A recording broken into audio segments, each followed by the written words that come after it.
A state probation system boasts the lowest recidivism rates in the nation, yet a man with over 30 prior arrests walked free to commit an unthinkable tragedy. Yeah, it's an intense situation to look at. Welcome to today's deep dive. I am your host, and I am really glad you are here with us. And I am the expert guide for our data today.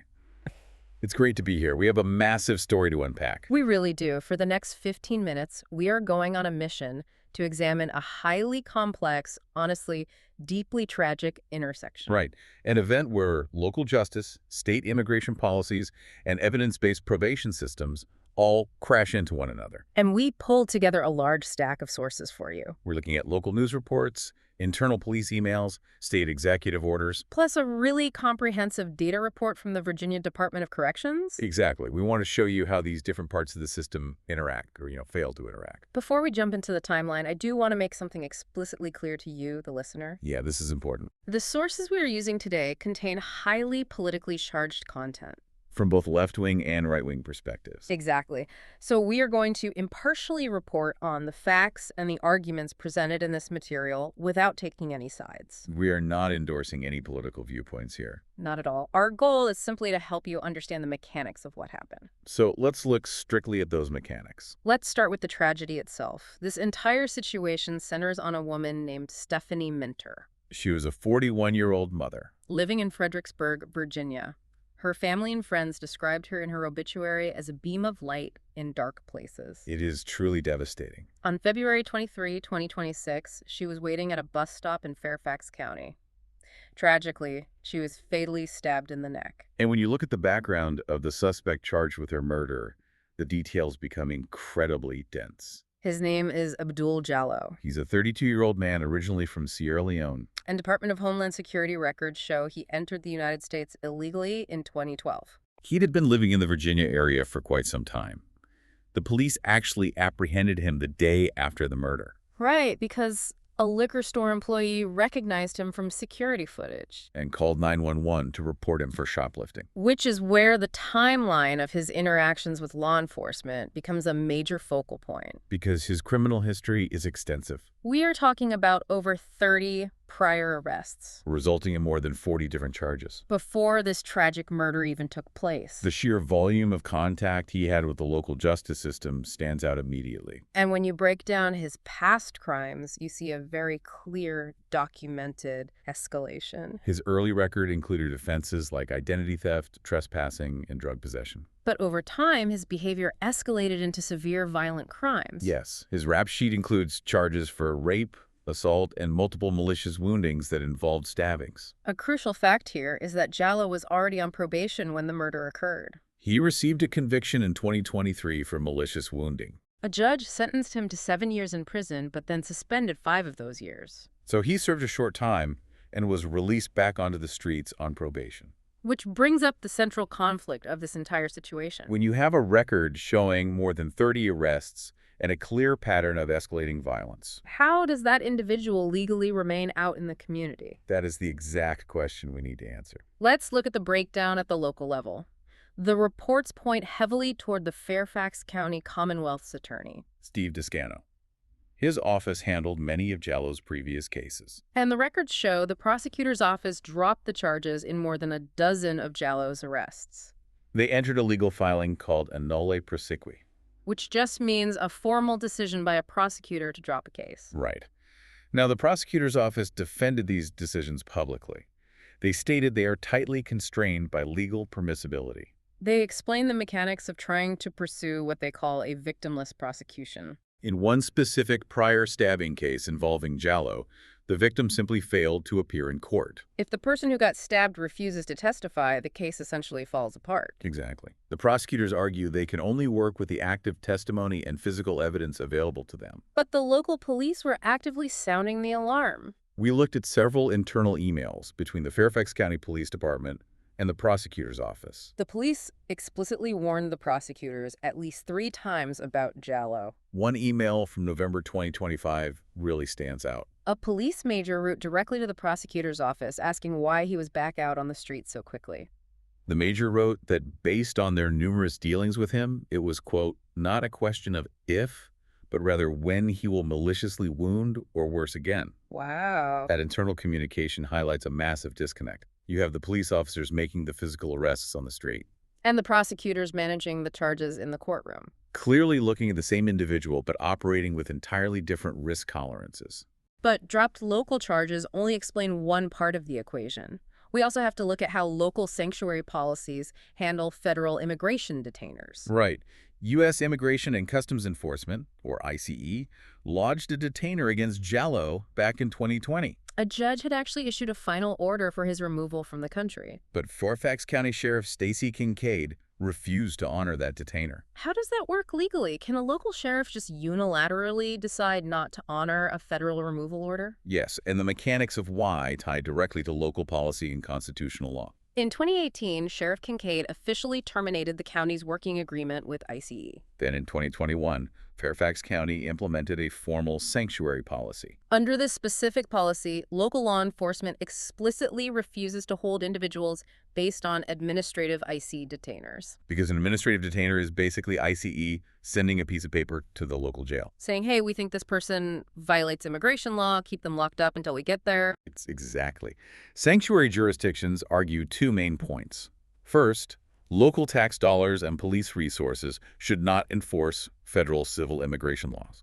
And second, holding someone in a jail cell past their scheduled release time based solely on an administrative request Rather than a criminal warrant signed by a judge. violates the individual's Fourth Amendment rights against unreasonable seizure. So you end up with a local system where a suspect falls through multiple overlapping cracks. Charges get dropped due to tight court constraints. Police warnings get documented in emails but do not lead to prolonged detention. And federal deportation orders get blocked by local sanctuary rules. This local bottleneck does not exist in a vacuum either. The friction in Fairfax County bleeds directly into a massive political battle at the state capitol. It triggered an intense state-level policy tug-of-war in Virginia. Let's trace the executive orders because they swing back and forth dramatically. But in 2025, former Governor Glenn Youngkin issued Executive Order 47.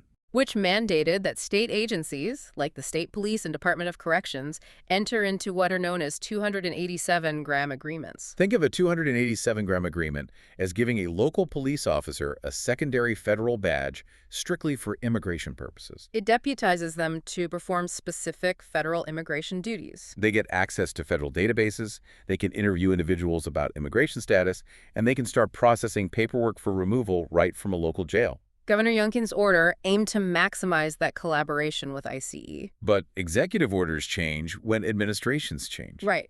In February 2026, current Governor Abdul Spanberger issued Executive Directive 1. Which completely rescinded Youngkin's previous order. It immediately terminated all of those 287-gram agreements across state agencies. Her new policy fundamentally shifts the requirement.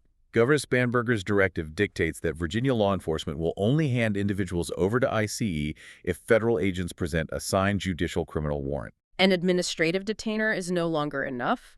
Her administration argues that state resources must focus solely on community safety. Furthermore, she claims that actively cooperating with ICE creates a culture of fear and distrust in communities.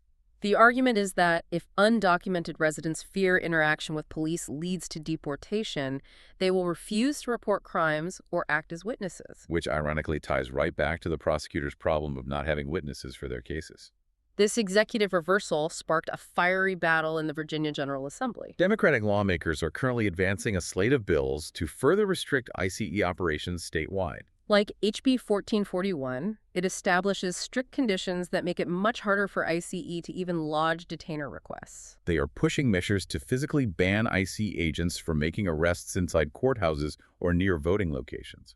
They even introduced a bill prohibiting ICE officials from wearing face coverings during operations. The lawmakers pushing these bills argue they force ICE to prioritize specific violent criminals instead of conducting broad enforcement sweeps. But on the other side of the aisle, Republican lawmakers are fighting these bills aggressively. They point directly to Stephanie Minter's murder as tragic proof that prohibiting ICE cooperation creates a major threat to public safety. They are trying to pass legislation that restores local cooperation, arguing that honoring detainers for violent offenders who are already sitting in a jail cell is just basic common sense. and hovering above all of this state-level fighting is the concept of local control. When reporters pressed Virginia Attorney General Jay Jones about the local failure to cooperate with ICE in Fairfax County, He defended the current jurisdictional system. He stated that localities are ultimately in charge of their own policies. he argued that if residents are unhappy with how their local sheriff manages public safety,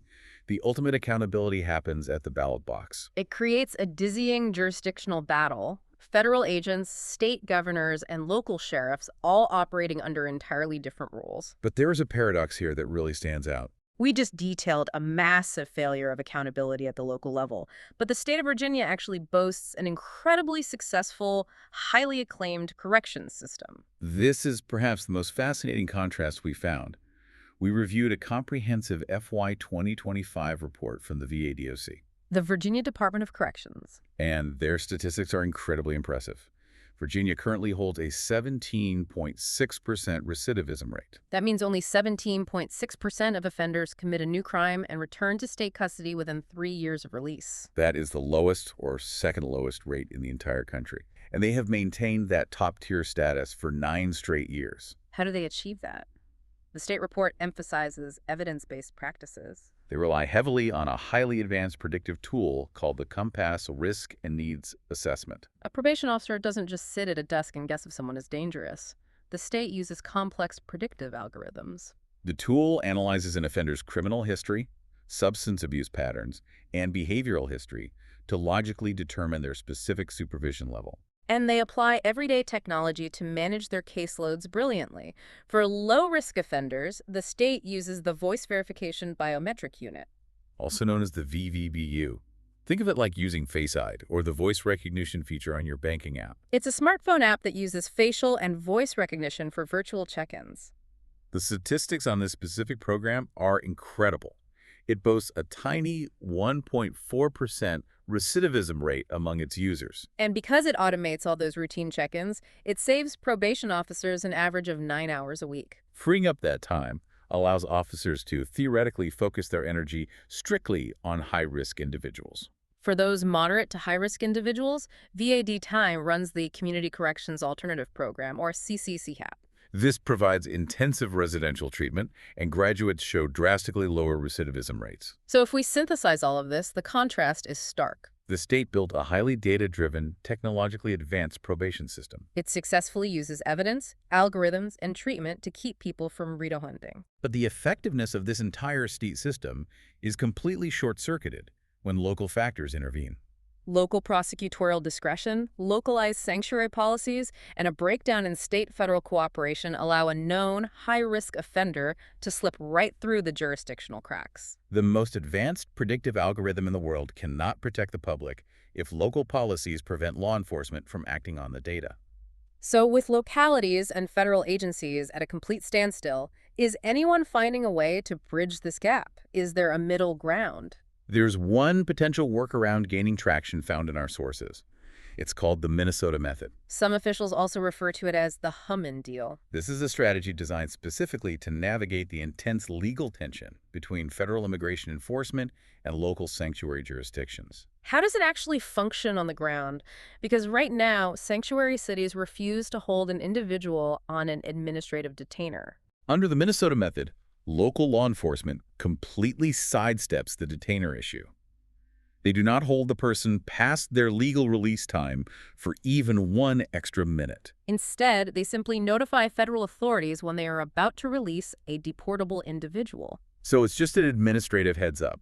A local jail sends an email saying, hey, we're releasing this specific person at exactly 5 p.m. today. The proponents of this method argue it offers several major benefits. First, it bypasses the sanctuary protections against prolonged detention. The local jail never violates the Fourth Amendment because they do not hold the person longer than legally required. Second, that notification allows ICE to show up at the exact time of release. They can facilitate a direct agency-to-agency transfer in a secure environment. Rather than trying to track the Imagine person finding down in out a your public electric neighborhood bill later. is secretly It funding the prioritizes government's removing massive violent spending offenders addiction. from the It streets is without a pretty violating shocking local realization political when you mandates. actually look at the It math. does. Right. However, the sources note that imagine Governor for a second that Spanberger you has have not a yet savings committed account. to adopting this notification And, approach in Virginia. For You swore now, to your the debate family, remains hand over heart, completely deadlocked. that this It's a money really was strictly profound for structural fixing a problem. leaking It roof. is.